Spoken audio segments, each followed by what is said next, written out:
friends, welcome to your online tutor. Today we will learn chapter number 3, that is pair of linear equations in two variables of class 10th maths.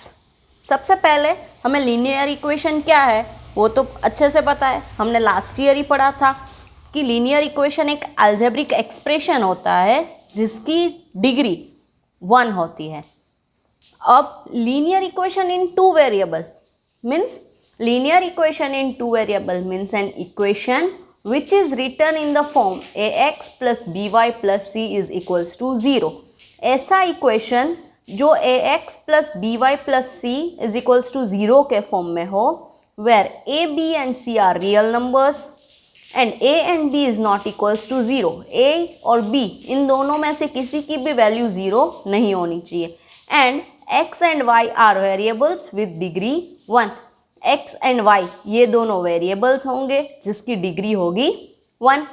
अब ये तो हुआ linear equation in two variables, लेकिन हमें क्या चाहिए? Pair of linear equations. Pair यानी जो दो में हो, तो उनका जनरल फॉर्म क्या होगा? a1x plus b1y plus c1 is equals to 0 and a2x plus b2y plus c2 is equals to 0. इस चैप्टर में हमें इस टाइप के इक्वेशंस को पेयर में ही पढ़ना होगा और उसका सॉल्यूशन कैसे फाइंड करना है वो सीखना है. Methods to solve pair of linear equations in two variable. ये जो इक्वेशंस हमें मिले, इन इक्वेशन को सॉल्व करने की बेसिकली टू मेथड्स है, graphically method and algebraic method. आप ग्राफिकली भी इसे सॉल्व कर सकते हो और अलजेब्रिकली भी उसे सॉल्व कर सकते हो. इस वीडियो में हम ग्राफिकल मेथड के बारे में सीखेंगे और अलजेब्रिक मेथड हम आगे नेक्स्ट वीडियो में सीखेंगे. सबसे पहले ग्राफिकल मेथड. अब आप सबको पता है कि अगर हम कोई भी लीनियर इक्वेशन का ग्राफ बनाएं तो वो हमें स्ट्रेट लाइन मिलती है. तो सेम भी अगर दो लीनियर इक्वेशंस का आप ग्राफ बनाओगे तो दो लाइंस मिलेगी. दो स्ट्रेट लाइन मिली तो इन दोनों लाइंस के बीच का रिलेशन होगा. तो वो कैसे पता चलेगा कि इन दोनों लाइंस के बीच में क्या रिलेशन है? तो there will be mostly 3 possibilities. Mostly सबसे ज़्यादा 3 पॉसिबिलिटीज़ होती है. या तो वो दो लाइन एक दूसरे को एक पॉइंट पे इंटरसेक्ट करेगी, या तो वो दोनों लाइंस पैरेलल होगी, या तो वो दोनों लाइंस कोइंसिडेंट होंगी यानी कि सेम लाइन होगी. तो अब ये कैसे पता चलेगा कि जो दो लीनियर इक्वेशंस का सॉल्यूशन इनमें से क्या होगा? अगर मैं कोई दो इक्वेशंस ले लूँ तो उसका सॉल्यूशन क्या होगा? वो दोनों का ग्राफ है वो एक पॉइंट पे इंटरसेक्ट करेगा, पैरेलल होगा या कोइंसिडेंट होगा. तो इसके लिए आप क्या करोगे? सबसे पहले दोनों इक्वेशंस में सॉल्व करेंगे और वेरिएबल की अलग अलग वैल्यू सपोज करके आप उसे ग्राफ पे शो करेंगे. और जब उसका ग्राफ बनेगा तब आपको पता चलेगा कि इसका सॉल्यूशन क्या हुआ है या तो इसका ग्राफ कैसे हुआ है. लेकिन उसमें तो बहुत ज़्यादा टाइम भी लगेगा और बहुत लंबी सी प्रोसेस हो जाएगी. तो इसे इजीली कैसे सॉल्व करते हैं उसके लिए एक ट्रिक है जो हम एक टेबल के थ्रू समझेंगे. This is the table through which you can know that how will be your graph. तो सबसे पहले ग्राफिकल रिप्रेजेंटेशन, जो हमने 3 पॉसिबिलिटीज ली थी वो यहाँ पे लिख दी कि या तो कोइंसिडेंट होगा यानी उसका ग्राफ कुछ इस तरह से होगा, या तो पैरेलल लाइंस होंगी दोनों इक्वेशन की एक एक लाइन, या तो इंटरसेक्ट एट पॉइंट, एक ही पॉइंट पे दोनों ही लाइंस इंटरसेक्ट करेगी. अब इसमें क्या करना है?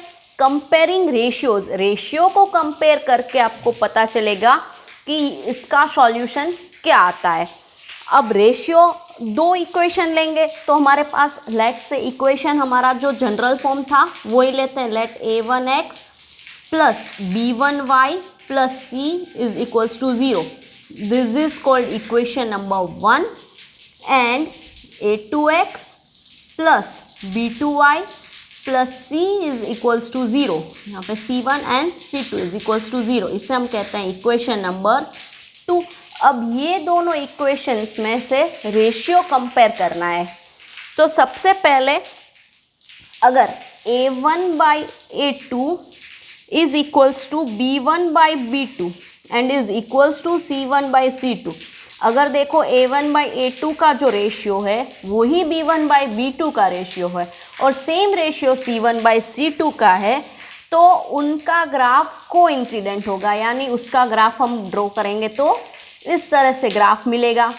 अब अगर A1/A2 is equals to B1/B2 है, ये दोनों का रेशियो इक्वल है, लेकिन C1/C2 से इनका रेशियो अलग है, तो इनका जो सॉल्यूशन मिलेगा, इसका जो ग्राफ मिलेगा वो कैसा होगा, पैरेलल लाइंस होगा, ठीक है।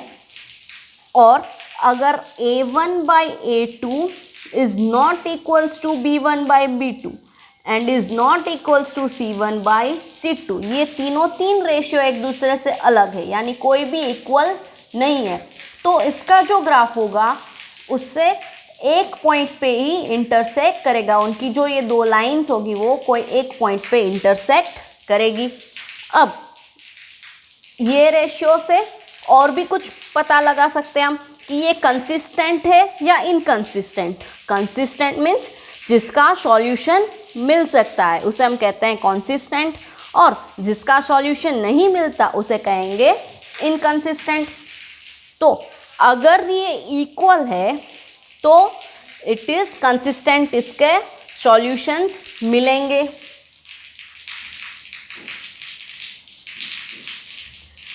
अब फर्स्ट दो इक्वल है, यानी कि A1/A2 और B1/B2 इक्वल है, लेकिन C1/C2 इक्वल नहीं है, तो इसका सॉल्यूशन नहीं मिलेगा, यानी इनकंसिस्टेंट। अब तीन एक दूसरे से अलग है, तो इसका भी सॉल्यूशन हमें मिलेगा, so it will be consistent. अब है एल्जेब्रिक इंटरप्रिटेशन। अब एल्जेब्रिकली इसके सॉल्यूशंस मिलेंगे या नहीं मिलेंगे वो तो हमने लिख लिया, लेकिन कितने सॉल्यूशंस मिलेंगे अगर हमें उसे सॉल्व करेंगे, तो उसको एल्जेब्रिकली कैसे इंटरप्रिटेट कर सकते हैं। तो अगर A1/A2, B1/B2 और C1/C2 तीन ही इक्वल है, तो उसका सॉल्यूशन तो मिलेगा, लेकिन उसके बहुत सारे सॉल्यूशंस मिलेंगे। You can say infinite many solutions.